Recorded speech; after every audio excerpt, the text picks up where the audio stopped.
સાબરકાંઠા જિલ્લાના અંતરિયાળ અને ડુંગરાળ વિસ્તાર ગણાતા ઓશીના તાલુકાના ચંદ્રાણા ગામે માનવતાનો અલૌકિક ઉજાસ જોવા મળ્યો હતો. જીવનદાયી સેવાભાવને સર્વોચ્ચ સ્થાન આપતા આ વિસ્તારના આદિવાસી ભાઈઓએ ઉત્સાહપૂર્વક આગળ આવીને કુલ 10 યુનિટ રક્તદાન કરી સમાજ સમક્ષ એક અનુકરણીય ઉદાહરણ પૂરું પાડ્યું છે. વનબંધુ સમાજની સાદગી અને સહકારના સંસ્કારો આ રક્તદાન કાર્યક્રમમાં પ્રત્યક્ષ જોવા મળ્યા હતા. મુશ્કેલ માર્ગો, દૂરસ્થ વસાહતો અને મર્યાદિત સુવિધાઓ હોવા છતાં રક્તદાન જેવા પુણ્ય કાર્ય માટે વનવાસી ભાઈઓએ દાખવેલી તત્પરતા એ તેમની આરોગ્ય પ્રત્યેની જાગૃતિ અને માનવતાની ઊંડી સમજનું પ્રતિબિંબ પાડે છે.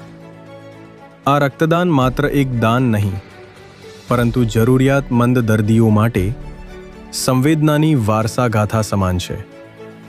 આ પ્રસંગે જિલ્લા આરોગ્ય વિભાગ અને સ્થાનિક આરોગ્ય ટીમ દ્વારા રક્તદાતા ભાઈઓના આ ઉમદા કાર્યને હૃદયપૂર્વક બિરદાવવામાં આવ્યું હતું.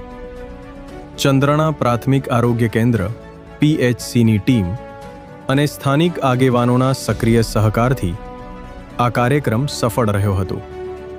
ખાસ કરીને હાર્ડ ટુ રીચ ગણાતા વિસ્તારોમાં આરોગ્ય સેવાઓ અને જનજાગૃતિ પહોંચાડવા માટેનું આ એક મહત્વપૂર્ણ પગલું છે.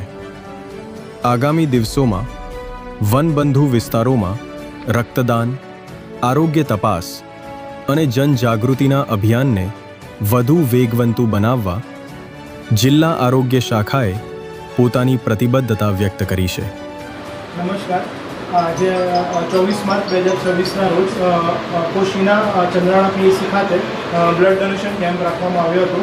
અહીંયાના લોકોએ ઉત્સાહપૂર્વક ભાગ લઈને બ્લડ ડોનેટ કર્યું હતું.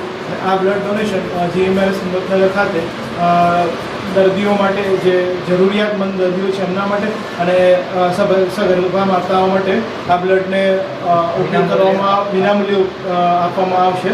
અને